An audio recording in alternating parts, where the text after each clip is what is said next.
My initial impressions is that there's a lot more material removed from the stock than what I had expected. It's going to be a lot easier to shape this down. The wood looks like it's good quality. The rough inletting looks like it's fairly crisp. It will be very easy to clean up. The shape is good. There's no damage. And it appears to come with everything that is listed in the instruction manual. You have your brass parts. You got your canneler for the rod, as well as the trigger and fire assembly group. You got your shipping labels, the Traditions manual, including the care and assembly instructions. I was extremely pleased with the quality of the chisels included. I was going to order more and was talking about it on the discussion forum, but these were better quality than expected, and I can definitely sharpen these and reuse if need be. And then here is the inlining black. I'm going to do a general overview of some of the highlights of what I enjoyed about this build, and then do my functions test. As you can see, the wood finish turned out really nice. The grain was highlighted really nicely by the Danish oil. Did some minor shaping. You can see over here had an issue with the fitment of my screws, so I actually recessed those so they're almost level.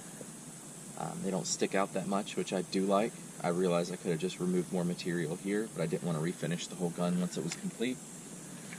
The browning turned out pretty nice. It's a good even dark color. I was really surprised. It's when the sun catches it, it's a rich plum. I don't have the aftermarket sights I purchased that I plan on upgrading, but once I'm done with these, I will be installing those. So now for the functions test. Go to half cock, push forward, nothing. Pull the trigger, nothing.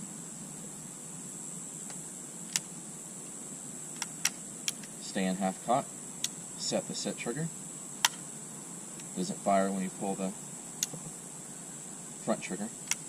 Go to full cock, trigger fires. Pushing forward, nothing. Requires extra pull to pull the front trigger. Pushing while depressing the set trigger once again does not make it fall. And then once again, the front trigger engages. Once again, gun has been checked that no powder or ball are present.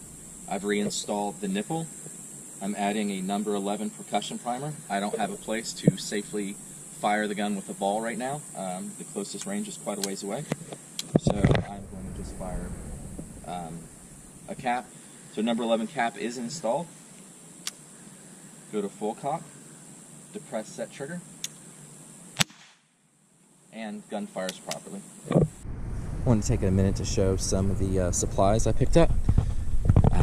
I got some basic GoX black powder. I didn't want to use Pyrodex. I wanted something a little bit more original. It produces a really nice blue smoke and a little bit of a fireball, which is quite enjoyable. I was using lithium grease at first, but I switched to this slick breech plug nipple grease. I've read about getting the nipples stuck in there with a little bit of gunk, so didn't want to mess with that. Did definitely have to get a ramrod, jag, and cleaning brush kit. While I was cleaning, I didn't have an attachment to fit on the actual ramrod, so I was using a 1/4-inch wooden dowel with a finishing nail put on the end of it, and I would actually tack a couple of patches in place, which resulted in me needing to hook up my air compressor to blow them back out. It was good enough to get the gun through the actual browning process without the barrel getting all pitted and rusted up, but it was definitely not good for getting it clean once I ran a little bit of black powder through it. So kit was very cheap. It was good. It saved me a lot of time with pulling out an air compressor. Basic pre-lubricated patches. These were highly recommended we have a place called Buffalo Bill's Black Powder. He's pretty famous down here in Central Florida. He recommended those. Got a powder measure, so I am not guessing, which is just unsafe and stupid. A ball starter, and of course number 11 percussion caps. It was a little irritating getting the black powder and the percussion caps, as they wanted $25 hazmat. I wasn't about to pay that for what I thought I was just getting a very tiny amount. Didn't realize how long a pound of black powder would last me.